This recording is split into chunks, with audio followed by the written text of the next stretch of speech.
आम्ही भारतीय जनता पक्षात गेल्यानं रायगडचं राजकारण ढवळून जाईल, माजी आमदार पंडित शेठ पाटील. कामगार पक्षाचे माजी आमदार पंडित शेठ पाटील यांनी काही दिवसांपूर्वीच भारतीय जनता पक्षामध्ये प्रवेश केलाय. श्रीवर्धन तालुक्याजवळ त्यांचे नाते फार पूर्वीपासूनच आहे. त्यांना मानणारा मोठा गट श्रीवर्धनमध्ये सुद्धा आहे. प्रत्येक वेळी तालुक्यात आल्यानंतर आपल्या कार्यकर्त्यांच्या भेटीगाठी नेहमी घेत असतात. अशाच भेटीगाठी घेण्यासाठी श्रीवर्धनमध्ये आले असता पत्रकारांशी बोलत असताना शेतकरी कामगार पक्ष नेतृत्वानं लक्ष दिलं नसल्याचे, तसेच भाजप एक नंबरचा पक्ष म्हणून राज्यात व देशात सत्ता आहे. जनतेची विकास कामं करायची असेल तर भाजपशिवाय पर्याय नाही. सत्ता असल्यानं कार्यकर्ते इतर पक्षात जात होते. जयंतभाई पाटील यांनी भरपूर दिलं, पण भाजप हा कार्यकर्त्यांचा पक्ष आहे. धैर्यशील पाटील यांच्यासारखे सुद्धा जुने सहकारी आहेत, जिल्हा अध्यक्ष सुद्धा आहेत. आम्ही भारतीय जनता पक्षात गेल्यानं रायगडचं राजकारण ढवळून जाईल. भारतीय जनता पक्षाचे जास्तीत जास्त उमेदवार निवडून आणण्यासाठी काम करणार असल्याचं सांगितलंय. भाजपमध्ये शेतकरी कामगार पक्षाच्या नेतृत्वाने आमच्याकडे ज्या पद्धतीने आम्ही जे काम केलं होतं, जो न्याय द्यायला पाहिजे तो दिला नाही. आणि बऱ्याच पक्षांनी वेगवेगळ्या वेळी वेगवेगळ्या आघाड्या केल्या. त्याच्यामुळे पारंपरिक जो आमचा मतदार आहे तो दुरावला गेला. आणि भाजपमध्ये जायचा विषय असा आहे की भाजप हा देशातला एक नंबरचा पक्ष आहे आणि त्यांची देशात सत्ता आहे, महाराष्ट्रात सत्ता आहे. आणि जनतेची विकास कामं करायची असली तर दुसरा मार्ग नाही. कारण या दक्षिण भागामध्ये माझं विशेष काम आहे आणि या भागातील प्रभाकर पाटील, दत्ता पाटील यांना मानणारा, मीनाक्षी पाटील यांना मानणारे हजारो कार्यकर्ते आज आहेत. पण इथे आमच्याकडे कुठली सत्ता नसल्यामुळे ते कार्यकर्ते अन्य मार्गात जायला लागले. आणि शेतकरी कामगार पक्षाने मी पक्षाकडे तिकीट मागितलं असता ना साधी मीटिंग देखील घेतली नाही जिल्हा चिटणीसाची. आणि पक्षाने आम्हाला साईडलाईन केलं. पक्षाने नवीन नेतृत्व निर्माण केलं. आमची काही तक्रार नाही. पक्षाने पण मला भरपूर दिलं, जयंत पाटलांनी पण बरीच संधी दिली. पण मधल्या काळात जयंत पाटलांनी ज्या पद्धतीने पक्षाचे निर्णय घ्यायला पाहिजे, शेतकरी कामगार पक्ष केडर पार्टी आहे आणि आज लोकांसाठी चालवलेली संघटना आहे. पण तसं न होता शेवटी आता जनतेला काय पाहिजे, नुसते विचार करायचे लोकांची अपेक्षा अनेक. मी पहिल्यांदाच पक्षप्रवेश करतो. माझं वय 55 आहे. माझा DNA काँग्रेस विरोधी आहे. पण पक्षाने वेगवेगळे निर्णय घेतले आणि वेगवेगळ्या आघाड्या केल्या. ज्या आघाडीमार्फत आम्ही पहिल्यांदा गीते साहेबांना वरती लोकसभेला पाठवले, त्यांनी पण आमचा मतदारसंघ डॅमेज करण्याचा प्रयत्न केला. पण ते पहिल्या वेळेस सक्सेस झाले नाहीत, पण दुसऱ्या वेळेला ते यशस्वी झाले. त्याच्यानंतर आम्ही सुनीलजी तटकरे यांना खासदार केले. ते पण आमच्या मताने खासदार झाले. त्यांचं पण कर्तृत्व असेल. पण गेल्यानंतर साधा खासदार निधी देखील आमच्या कार्यकर्त्यांना दिला नाही. मी अगोदरच्या अनेक वार्तापत्रात हे सांगितलेलं आहे. आणि त्याच्यामुळे अन्य पक्ष बोलवत होते. पण अन्य पक्ष जे आहेत, शिंदे सेना आहे, राष्ट्रवादी आहे, शेवटी नरेंद्र मोदी यांचं नेतृत्व स्वीकारतात. आता पक्षात बदलाचा झाला तर आपण मोठ्या पक्षात गेलेलं बरं. कारण त्या पक्षामध्ये अनेक जे आजचे मंत्री आहेत ते मी 5 वर्षापूर्वी आमदार होतो तेव्हा माझे सहकारी आहेत. आणि धैर्यशील पाटील हे माझे सहकारी आहेत आणि ते जिल्हा अध्यक्ष आहेत. आणि त्याच्यामुळे आणि BJPमध्ये वन मॅन शो नाही, हा कार्यकर्त्यांचा पक्ष आहे. बाकीचे पक्ष व्यक्तीवर आधारित आहेत. शिंदे सेना एकनाथ शिंदे यांच्या नेतृत्वाखाली आहे. राष्ट्रवादीची काँग्रेस आहे ती अजितदादा, सुनील तटकरे, प्रफुल्ल पटेल यांच्या अंडर आहे. त्याच्यामुळे आज तो निर्णय घेण्यापेक्षा BJP जाणं योग्य ठरवलं. आपण नेमकी काय अशी ठोस पावले उचलणार आहात? आता ते येणारा काळच ठरवेल. ऑलरेडी श्रीवर्धन तालुका हा पहिला काँग्रेसचा बालेकिल्ला होता. 2009ला रवी पाटील यांनी हा राष्ट्रवादीला सोडला आणि खऱ्या अर्थाने हा काँग्रेसचा बालेकिल्ला असणारा हा पहिला काँग्रेस नंतर शिवसेनेकडे गेला. नंतर आता राष्ट्रवादीकडे आहे. पण आता आम्ही ठोस पावलं करू कारण आम्ही जे काम करत होतो ते विदाऊट इंजिनने काम करत होतो. आता BJPचं इंजिन त्याला जोडलेलं आहे. आमच्याकडे लोक येत होती पण आम्ही त्यांचं विकासासाठी आम्ही समाधान करू शकत नव्हतो कारण आमच्याकडे निधी नाही. आज आमचा खासदार आहे, सरकार मुख्यमंत्री BJPचा आहे, त्याच्यामुळे जनतेचा जो विकास अपेक्षित असतो, शेवटी जनतेला विकास पाहिजे, कोणाला देवळं पाहिजेत, कोणाला रस्ता पाहिजे, कोणाला समाज मंदिर पाहिजे. आम्ही प्रामाणिक काम करत होतो पण आमच्याकडे निधीची कमतरता असल्यामुळे ती गोष्ट होत नव्हती. निश्चित त्याचा फायदा BJP पक्ष मोठा होण्यात होईल आणि पक्ष आता ताकद कशी देते याच्यावर पण अवलंबून आहे. पण आमची प्राथमिक जी बोलणी झाली, पक्षाने आम्हाला सांगितलं आहे आता युती कोणाशी करायची हे माझ्या हातात नाही, मी नवीन त्यांच्या पक्षात गेलो. पण पक्ष वाढवण्यासाठी पक्ष नेतृत्वाने आम्हाला ग्रीन सिग्नल दिला आहे. BJPचा मॅनिफेस्टो आहे. कारण माझ्या प्रवेशा वेळेला मी सगळे मुद्दे हे स्पष्ट केलेत आणि BJP आज माझा संपर्क आहे.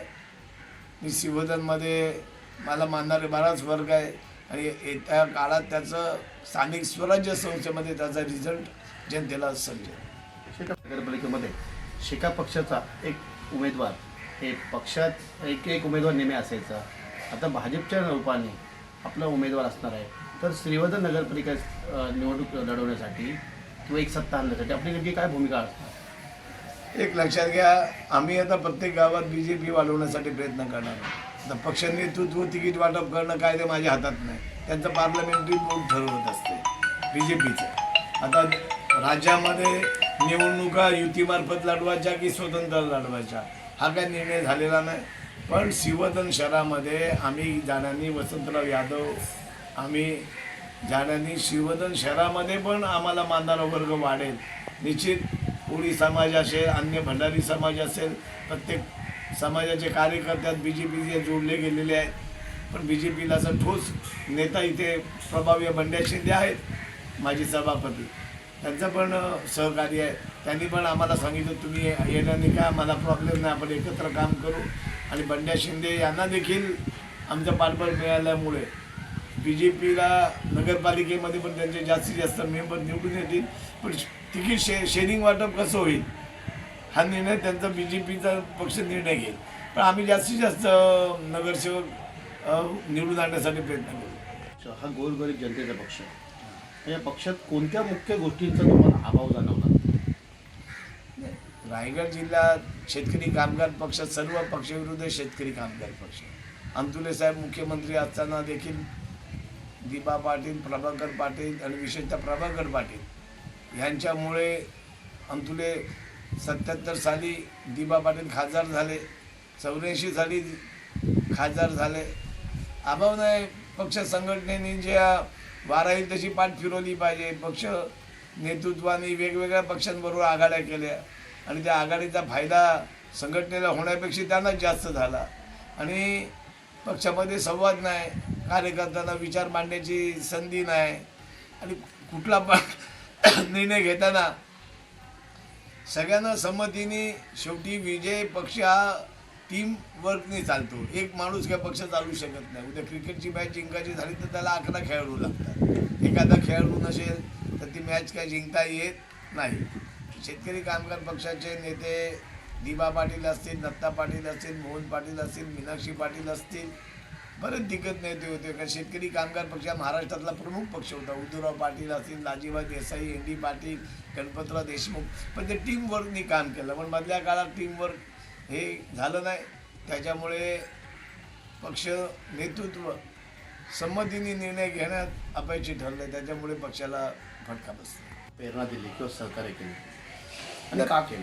नाही, प्रेरणा द्यायचा प्रश्न नाही हो. आता शेवटी आम्ही जनतेसाठी काम करणारे ग्रस्त. रायगड जिल्ह्याचा विकास झाला. जी मतदार आम्हाला मानणारे आहेत त्यांच्यावर फार मोठ्या प्रमाणात अन्याय झाला. शेतकरी कामगार पक्ष हा प्रत्येक गावात प्रमुख पक्ष होता. पण मधल्या काळात पक्षाचे निर्णय चुकले आणि त्याच्यामुळे विशिष्ट लोक ही त्याच्यावर प्रभाव काढायला लागली. सरकारी यंत्रणेवरती दबाव टाकून त्यांची संघटना वाढवायला प्रयत्न करत होते. पण येत्या काळात आम्ही BJPत गेल्यामुळे ऑलरेडी आमचं नेटवर्क आहे, BJPचं नेटवर्क आहे. दोन्ही एकत्र आल्यानंतर माझे मित्र सतीश धारप, हे आहेत. नंतर रवींद्र चव्हाण, मी काय जाणार नव्हतो, पप्पू शेठ आणि माझा मुलगा जाणार होता, पण रवींद्र चव्हाण यांनी सांगितलं की पंडित शेठ तुम्ही पण या. आणि खऱ्या अर्थाने अनेक प्रश्न जी जिल्ह्यातले प्रलंबित आहेत त्याला मार्गस्थ करण्यासाठी आम्हाला तुमचा उपयोग होईल, त्याच्यामुळे मी BJPत जायचा निर्णय घेतला. शेठ, भविष्यात श्रीवर्धनचा तर विकास तटकरे साहेबांनी भरपूर केला आहे, पण वाहतुकीचा प्रश्न आहे. तर पर्यटक मोठ्या प्रमाणात इथे येतात. कालच संतोष पाटील यांची 2 मुलं गेली. ते पर्यटक येतात, त्यांना गायडन्स देण्यासाठी यंत्रणा नाही. कारण समुद्रकिनारी अनेक पर्यटक येतात, ते पाण्याचा त्यांना अंदाज नसतो. ती यंत्रणा आपल्याला राबवायला पाहिजे. त्याचप्रमाणे श्रीवर्धन तालुक्यात एक मोठं धरण व्हायला पाहिजे.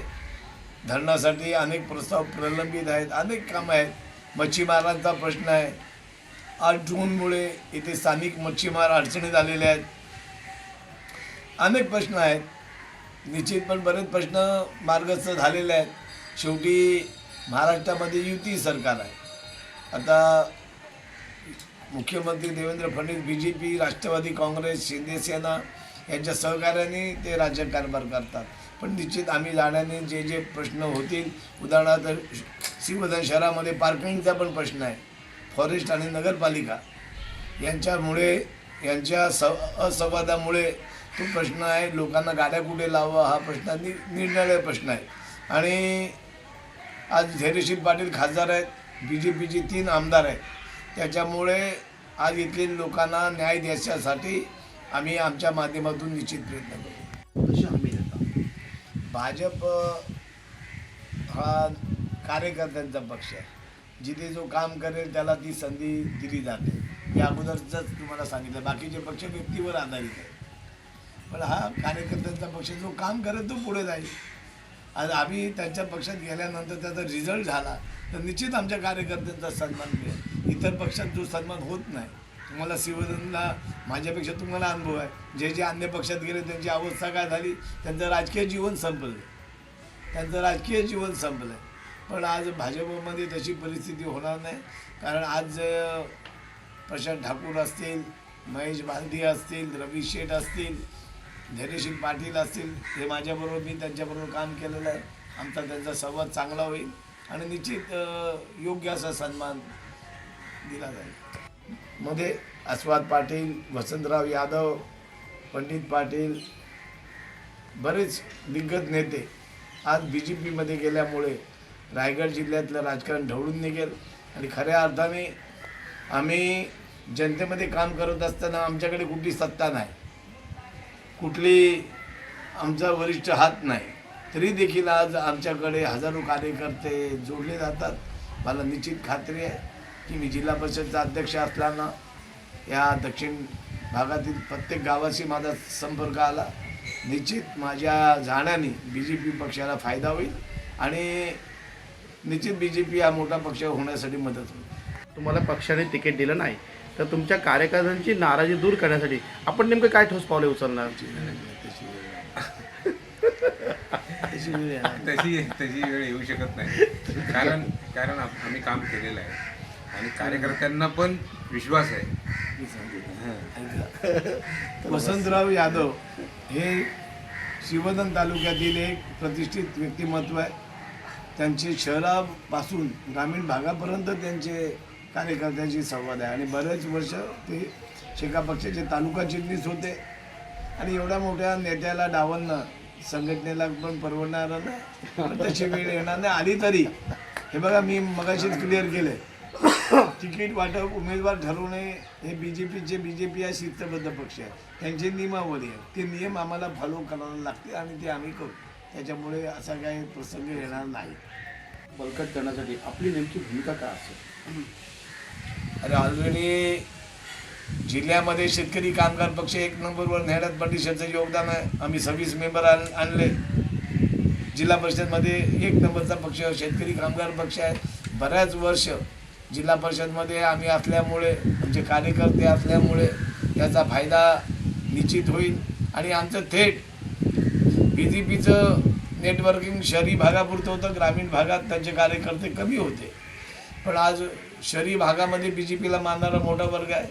प्लस ग्रामीण भागात आम्ही त्यांच्यामध्ये मिळाल्यामुळे BJPला दिवस चांगले आहेत, अच्छे दिन आहेत असं मी या प्रसंगी सांगतो. पण मी हो.